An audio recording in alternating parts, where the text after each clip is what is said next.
Hola a todos y bienvenidos al tercer episodio del podcast de Análisis Financiero con Juan Pablo Mejía. Mucho gusto, encantado de estar aquí con ustedes. Hoy vamos a hablar de costos y gastos, que para mí es otro de los temas más importantes a la hora de analizar el estado integral de resultados. Cuando hablamos de los costos y de los gastos, yo no soy un experto en determinarlos, lo reconozco. No tuve una buena formación en ese campo, al menos desde la academia.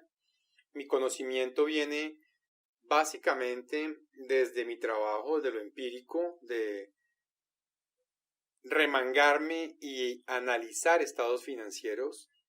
Y yo encuentro dentro de los costos, voy a decir unas 3 variables muy importantes a estudiar. Primero,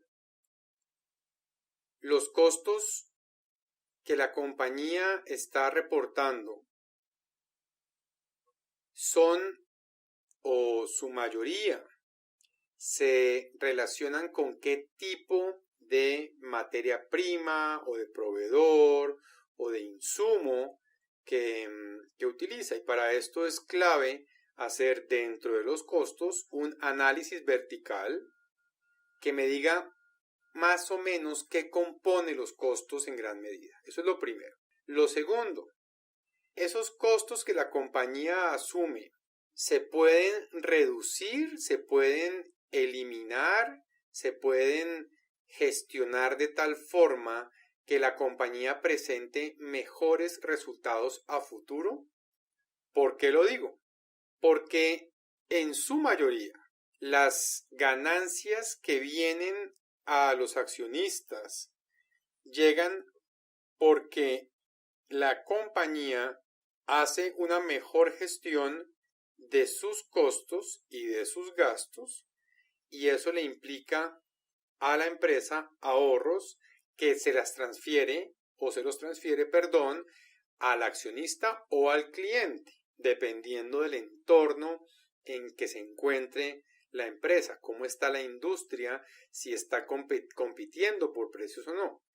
Y tercero, algo muy importante que acabo de mencionar es: yo le puedo transferir a mi cliente el incremento en los costos o no puedo transferírselo.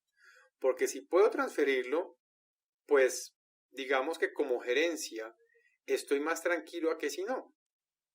Caso de estudio es lo que le pasa a los bienes que, no obstante se incrementa su costo, se siguen adquiriendo las medicinas, o casos contrarios en donde hay unos sustitutos tan eficientes que podrían reemplazar el producto que yo ofrezco y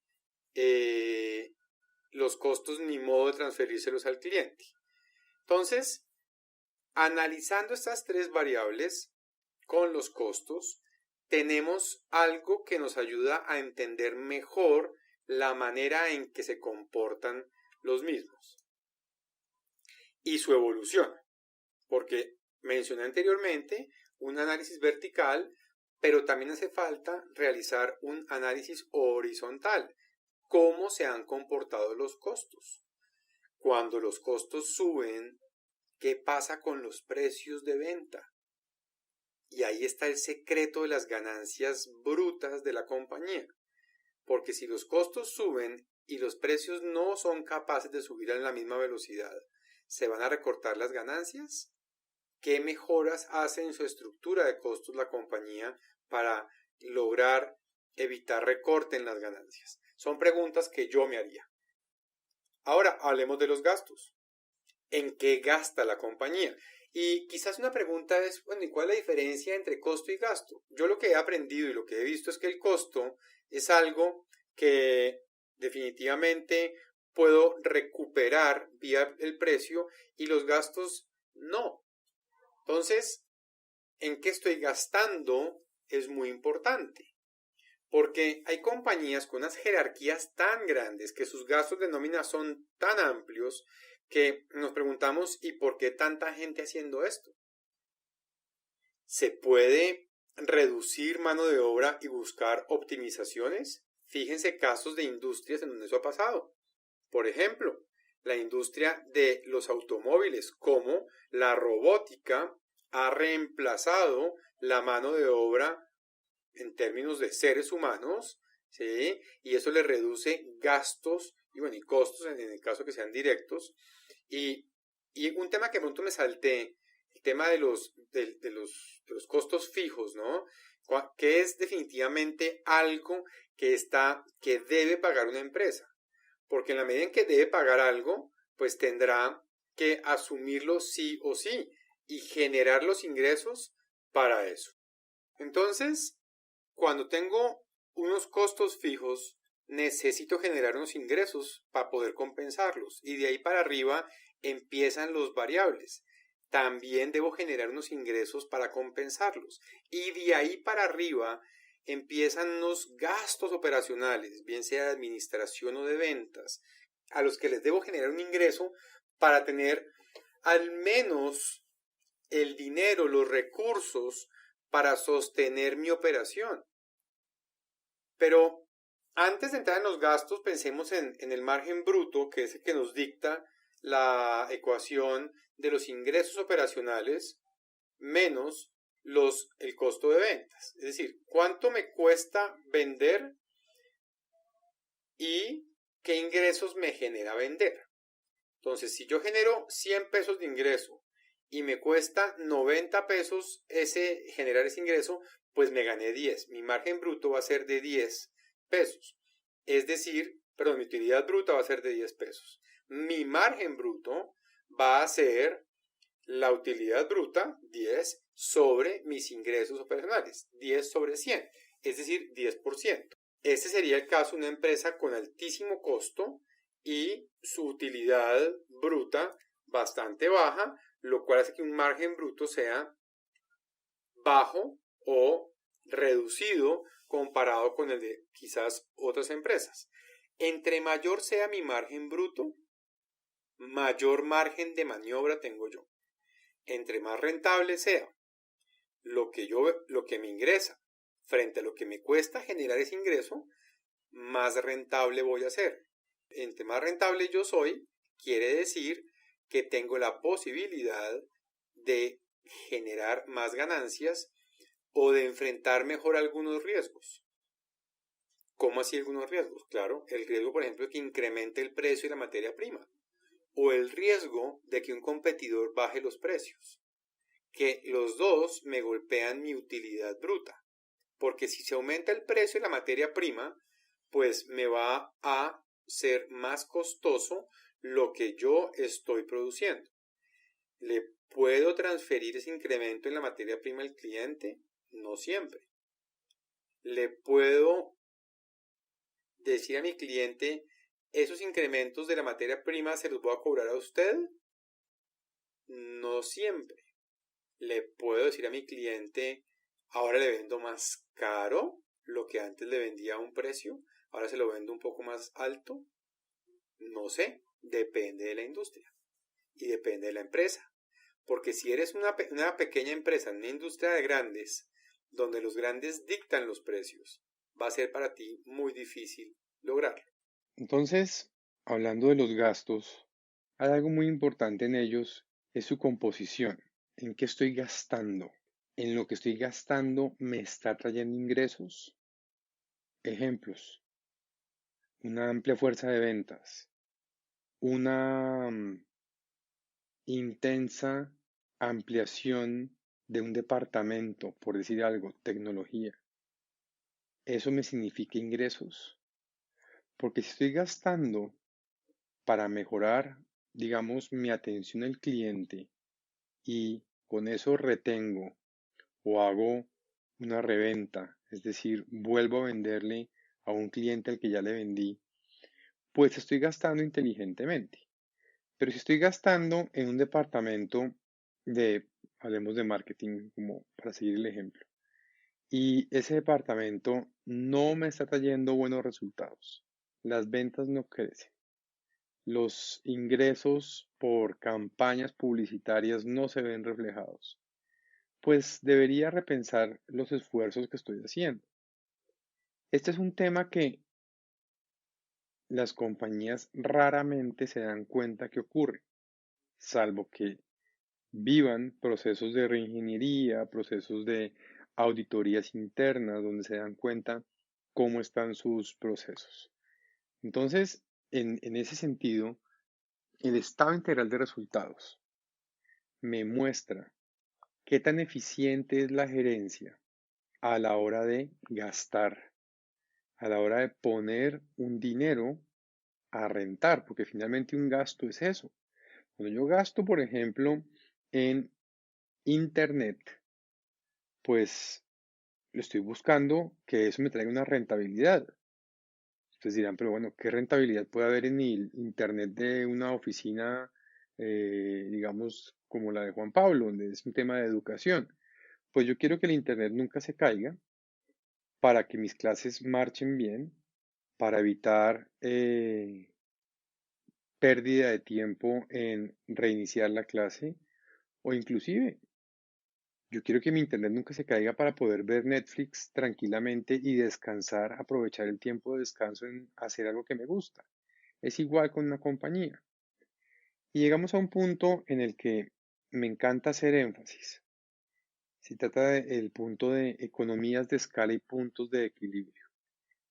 Yo siento que un gran indicador de buena gerencia y de buen entendimiento de las fluctuaciones, de los ciclos, de las estacionalidades de las empresas dentro de una industria, tiene que ver con sus puntos de equilibrio y su generación de economías de escala.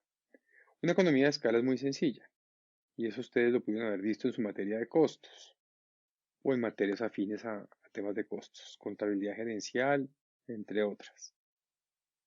Cuando yo tengo un taller de madera, digamos que el taller de madera es arrendado y tengo dos empleados, o sea, somos tres personas trabajando y hago solamente, por decir algo, tres muebles al mes, pues entre tres muebles debo diluir los costos de tres personas, el material, por supuesto, y el arriendo del local y los servicios públicos y los gastos inherentes de esa labor. Bien, pero ¿qué pasa si entre los tres hacemos un cuarto mueble o un quinto o un sexto?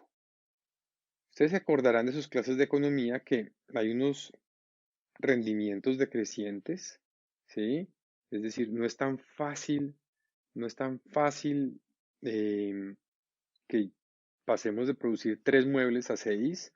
De pronto voy a requerir para el séptimo mueble un una cuarta persona en el equipo de trabajo y ahí de pronto estamos estrechos, entonces voy a tener que ampliar. Bien, pero es importante ver esto de las economías de escala, porque en la medida en que yo genero economías de escala, ya que es importante revisar los volúmenes de producción de las compañías, ¿sí? Entender con qué volumen tiene qué resultados. Y aquí lo uno con el punto siguiente que son los puntos de equilibrio. ¿Con qué volumen de producción alcanzo yo un margen bruto cero? Es decir, ni gané ni perdí en cuanto a la utilidad bruta. De ahí para abajo estaré perdiendo, por supuesto. ¿Con qué volumen de producción tengo una utilidad operacional cero? Ni gané ni perdí en la parte operacional, pero de ahí para abajo, pues estoy perdiendo. ¿Con qué volumen de producción alcanzo a presentar utilidad operacional y con ella cubrir el gasto de financiación? ¿Y por qué es tan importante el gasto de financiación? Porque por lo menos que la compañía logre pagar el costo de su deuda y asumir los gastos operacionales y el costo de ventas. Y ese es un punto de equilibrio que yo llamo el punto de equilibrio financiero. Y finalmente, ¿con qué volumen de producción yo alcanzo a presentar utilidad neta en ceros? Eso es un punto de equilibrio. Ni gano ni pierdo. Fíjense que entre más avanzo de manera descendente entre el estado integral de resultados, mayor tiene que ser el volumen de producción. Una pregunta que debemos hacernos como analistas financieros siempre es esa. cuál es la capacidad de producción que tiene un cliente y con esa capacidad de producción, qué niveles de utilidad alcanza en distintos escenarios. Es un ejercicio muy bonito de hacer. Es difícil hacerlo si no tengo contacto directo con el cliente, con la empresa que estoy estudiando, pero cuando lo puedo hacer, se presentan muchísimas ventajas para mí. Una de ellas, en una pequeña llamada, en una llamada de 5 minutos, yo puedo saber un cliente cómo va. Caso pandemia. Fíjense lo siguiente. Yo tengo, digamos, un cliente que es un concesionario de vehículos. Y digamos que arranca este tema de la pandemia, restricciones de cuarentena, prohibición de abrir los comercios. Yo puedo llamar al cliente y preguntarle, bueno, ¿cuántos carros vendió el mes pasado? No, vendí 15 carros. Si yo ya sé, si yo ya conozco que su punto de equilibrio, por decir algo, operativo, son 8 carros, pues yo digo, ok, vendió 15, vendió casi el doble del punto de equilibrio, no me preocupo. Pero si yo sé que en lugar de ser 8, son 30, digo, este señor, esta señora está a mitad de camino de su meta para lograr un punto de equilibrio operacional. Debe estar en problemas. Y si yo le presté dinero, de pronto va a necesitar refinanciación. Los puntos de equilibrio y las capacidades instaladas y las economías de escala, esos tres ejes, nos ayudan a entender muy bien cómo son los, en qué terrenos se mueve la compañía y cuáles son las variables que la gerencia debe ejercer control o sobre las que la gerencia debe ejercer control mejor para obtener buenos resultados y que acreedores y accionistas no se vean afectados por una caída en los ingresos, una subida en los costos o un incremento en los gastos. Bien, entonces con esto doy por terminado este conjunto de temas, costos, gastos. Vimos también puntos de equilibrio, economías de escala, son temas importantes. Y en la próxima sesión, en el próximo episodio, vamos a hablar del margen de EBITDA y de su importancia en el análisis financiero y de cómo los analistas financieros a veces nos decimos mentiras porque tenemos nuestra fe puesta en el EBITDA y de pronto debemos tener nuestra fe puesta en otras variables como las que ya hemos mencionado. Hasta un próximo episodio. No olviden visitarnos en nuestro canal de YouTube con diferentes ejercicios, modelos y propuestas acerca de análisis financiero. Pueden seguirme en mi cuenta de Twitter, @profesor Mejía, y recuerden que este podcast se transmite por todas las plataformas más importantes de ese tipo de medios. Así que hasta una próxima ocasión. Y bueno, también no lo olviden, si hay preguntas, envíenme un correo análisisfinancieromejía@gmail.com o un comentario en cualquiera de los videos, en cualquiera de las publicaciones o inclusive vía Twitter. Que tengan un resto de jornada maravilloso y hasta una próxima ocasión de nuestro podcast de análisis financiero con Juan Pablo Mejía.